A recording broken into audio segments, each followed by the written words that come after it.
Hi friends, welcome back. तो आज का हमारा वीडियो है भारत ने कर दिया बड़ा खेल। अरे वाह! India China. तो इससे पहले कि वीडियो को शुरू please subscribe to our channel और नोटिफिकेशन के बेल आइकन को क्लिक करें जिससे आपको हमारे न्यू वीडियोस की नोटिफिकेशंस मिले। अगर आपको वीडियो पसंद आता है प्लीज़ लाइक एंड शेयर। चलिए शुरू करते हैं। नमस्कार दोस्तों, स्वागत है आपका हिंदी नॉलेज शो में। तो दोस्तों, जहां पूरी दुनिया की नजर आज लद्दाख पर टिकी हुई है, क्योंकि जहां पर दो परमाणु संपन्न देश लड़ने को तैयार हैं और टेंशन दोनों देशों के बीच बनी हुई है, बातचीत से कोई हल नहीं निकल रहा है और चीन भी पूरा जोर इस समय लद्दाख में ही लगाए हुए है।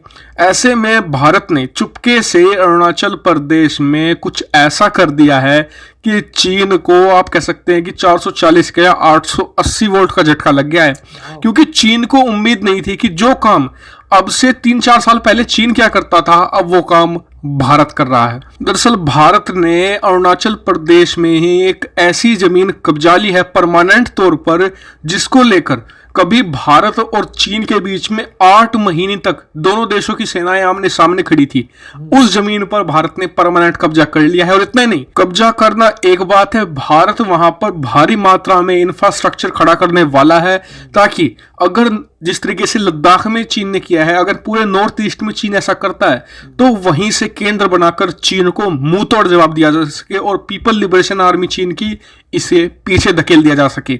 और ये चीन के लिए कितना बड़ा झटका है, इस जमीन का इतिहास क्या है, मैं आपको सब कुछ बताऊंगा और क्यों ये भारत के लिए बहुत बड़ा स्टेप है और इससे चीन कितना पीछे जाएगा, सब कुछ हम डिटेल से जानेंगे। तो मेरे साथ आप इस वीडियो में तक बने रहिएगा। तो दोस्तों, अरुणाचल प्रदेश में एक डिस्ट्रिक्ट पड़ता है तवांग। वहां से 17 किलोमीटर दूर एक बहुत ही स्ट्रेटेजिक इंपोर्टेंस की आप कह सकते हैं कि जमीन है, जिसको लेकर चीन की हमेशा से गंदी नजर इस जगह पर रही है और इस जगह का नाम है सुमड्रुंग। और ये इतनी ज्यादा इंपॉर्टेंट जगह है, इस बात का अंदाजा इस बात से लगाइए कि लद्दाख में भारत और चीन सीमा पर विवाद चल रहा है दोनों देशों के बीच में, लेकिन वहां पर तो विवाद चल ही रहा है, यहां पर सुमड्रुंग में भी तवांग से 17 किलोमीटर दूर दोनों देशों ने अपनी सेनाएं तैनात कर दी हैं भारी मात्रा में सैन्य सामानों के साथ पूरी तरीके से। और यह पहली बार नहीं है, इससे पहले भी भारत और चीन के बीच जब भी विवाद होता है तो इस सुमड्रुंग जगह पर भारी मात्रा में दोनों देश अपने सैनिक तैनात कर देते हैं, क्योंकि यहां पर एक तरीके से बहुत ही स्ट्रेटेजिक लोकेशन है। यहां से आप पूरे अरुणाचल प्रदेश पर बहुत ही अच्छी तरीके से निगाह रख सकते हैं और अपनी स्ट्रेटेजी भी डिफाइन कर सकते हैं। तो ऐसे में भारत का ये जो कब्जा है, ये अपने आप में बहुत बड़ी बात है, क्योंकि ये आपको बता दूं कि 200 हेक्टेयर जमीन भारत ने पूर्ण रूप से यानी कि स्थायी तौर पर वहां पर इंफ्रास्ट्रक्चर खड़ा किया जाएगा। ऐसा नहीं कि सिर्फ तंबू गाड़ दिए हों, जी नहीं, पूरी तरीके से हर चीज बनाई जाएगी ताकि चीन का कब्जा कभी भी इस जगह पर आने वाले समय में ना हो पाए। और साथ ही भारत यहां पर अस्थायी तौर पर यानी कि परमानेंट तौर पर अपनी टुकड़ी भी तैनात करेगा सेना की, ताकि चाहे सर्दी का मौसम हो, गर्मी का, बारिश का, धूप का, कुछ मौसम हो, यहां पर सेना हमेशा तैनात रहे और चीन कभी भी इस पर कब्जा ना कर पाए। और यकीन मानिए, यहां पर झड़प की आशंका सबसे ज्यादा रहती है। आपको बता दूं कि सन 1984 और 1986 में भी यहां पर बड़ी क्लैश हो चुकी है दोनों देशों के बीच में। सन 1986 में तो 8 महीने तक दोनों देशों की सेनाएं एक दूसरे के आमने सामने खड़ी थी और इस जमीन पर पहले किसी भी देश का कुछ परमानेंट कब्जा नहीं रहा था। स्थायी तौर पर कभी चीन का, कभी भारत का, कभी चीन का, कभी भारत का, लेकिन अब परमानेंट तौर पर इस जमीन पर भारत का ही कब्जा होगा। और ये भारत ने पहली बार आप कह सकते हैं कि एग्रेसिव मूव उठाया है कि अभी तक अरुणाचल प्रदेश में चीन ने भारत की जमीन पर कब्जा नहीं किया था, भारत ने पहले शुरुआत कर दी। यानी कि चीन के खिलाफ जो सबसे अच्छी रणनीति है, जो दुनिया के सभी देश कहते हैं कि अगर चीन को हराना है तो एग्रेशन से ही हराया जा सकता है, डिफेंस से नहीं। अगर आप चीन के खिलाफ डिफेंस करोगे तो चीन आपके अंदर घुस जाएगा, लेकिन अगर आप चीन के खिलाफ एग्रेशन करोगे तो आप चीन के अंदर घुस जाओगे। और वही रणनीति भारत ने अपना ली है और चीन को पटखनी देने के भारत मूड में है। आपको क्या लगता है, क्या भारत की ये स्ट्रेटजी कामयाब होगी? मुझे तो लगता है। काफ़ी अच्छा वीडियो था और डेफिनेटली मैं कहूँगा कि ये बहुत ही अच्छी डेवलपमेंट है कि इंडिया ने प्रोएक्टिवली पहले ही जो है कदम उठा लिए हैं कि इससे पहले कि वही रिपीट हो कि चाइना या कोई भी एग्रेसर जो है हमारी धरती पे आ जाए और उसके बाद फिर हम लड़ें और उसको छुड़ाएं, जैसा कारगिल में हुआ था। कारगिल में उन्होंने, जब हम पीछे हटे थे, उन्होंने जगहें घेर ली, फिर कितने लोग हमारे शहीद हुए हैं, कितने सोल्जर शहीद हुए हैं अपनी लैंड को वापस लेने में, अपनी धरती को वापस लेने में। तो ये अच्छा स्टेप किया है कि पहले से ही आप जो है आगे बढ़ के उन एरियाज़ को कब्ज़ा कर लीजिए जिससे कोई और कब्ज़ा कर ही ना पाए। तो ये बहुत अच्छा उन्होंने किया और ऑफ़ कोर्स किसी मुझे याद नहीं आ रहा क्यों, मगर तवांग वैली जो है या तवांग वैली लग रही है, उसका नाम मैंने पहले सुना हुआ है अरुणाचल प्रदेश में। तो ये बहुत अच्छी मूव की है इंडिया ने कि पहले ही ये सारा एरिया जो है ऑक्यूपाई कर लिया है। अब मेरे ख्याल से इन्होंने यही कहा था कि सारा एरिया ऑक्यूपाई कर लिया है, हमारी जहाँ तक बाउंड्री है, जो इंडिया मानता है हमारी बाउंड्री है, वहाँ पे फोर्सेस को रख लिया। और जैसे कह रहे थे 1986 में भी फाइटिंग हुई थी, तो हमारी फोर्सेस वहाँ अब आ गई होंगी और परमानेंट जो है इंफ्रास्ट्रक्चर बनेगा। सबसे जो क्रिटिकल बात वो ये है कि पहले तो आपने तेज़ी दिखाई, आपने अग्रेसिवली आप आगे बढ़े, आपने उस एरिया को ले लिया, फिर अब जो है वहाँ पे आप परमानेंट बनाएंगे। अब एक बार मान लीजिए आप परमानेंट बना देते आर्मी बेसिस, तो कोई भी बंदा उसको नहीं हटा सकता, क्योंकि वहाँ ज़बरदस्त फिर फाइट हो जाएगी।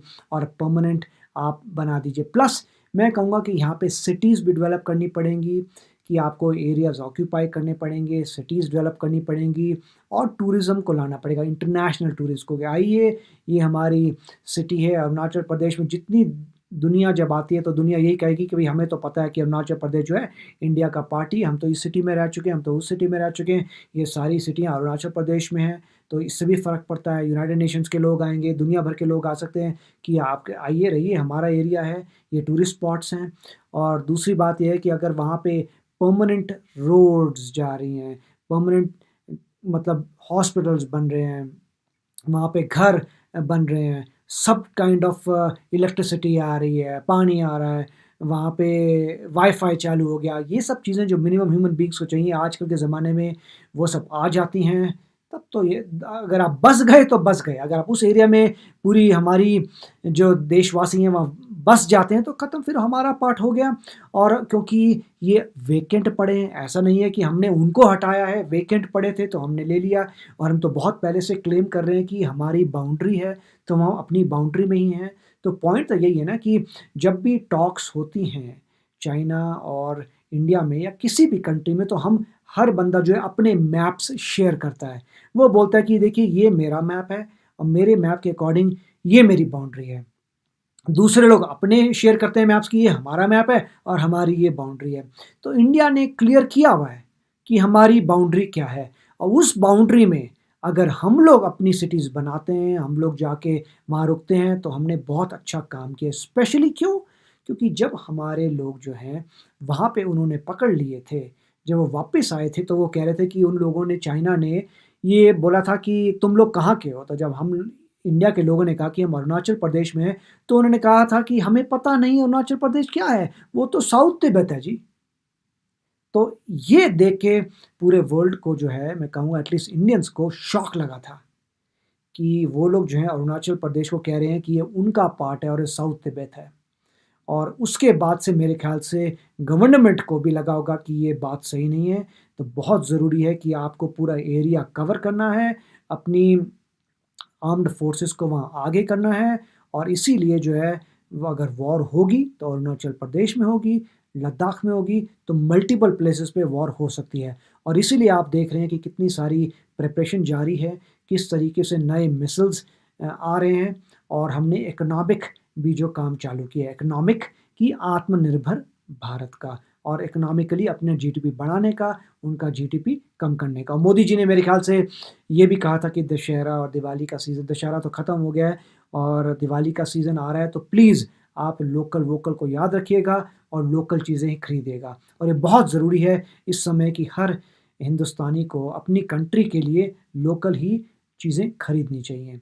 और ये भी मैं कहूँगा एक शिफ्ट है, इन्होंने भी कहा था शिफ्ट है ये गवर्नमेंट का, कि ये इतनी अच्छी गवर्नमेंट है, इतनी ज़बरदस्त गवर्नमेंट है कि पहले से वो प्रोएक्टिवली काम कर रही है, पहले से वो एंटिसिपेट कर पा रही है कि क्या होगा, मतलब पहले से वो सोच पा रही है कि अगला बंदा क्या स्टेप लेना है। तो इससे पहले कि अगला बंदा चाल चले, इंडिया पहले ही चाल चल देती है। और यही तरीका है चाइना को पीछे करने का। तो गाइज़, बहुत अच्छी न्यूज़ थी और बहुत अच्छा वीडियो था। तो फिर मिलेंगे आपको अगले वीडियो में। Take care, bye bye. तो अगर आप मेरे इस चैनल पे नए हो तो जल्दी से सब्सक्राइब के बटन को हिट करो और बेल आइकन को क्लिक करो, ताकि आपको मेरा जब नया वीडियो मैं लगाऊं आपको उसके बारे में जल्दी से पता चल जाए।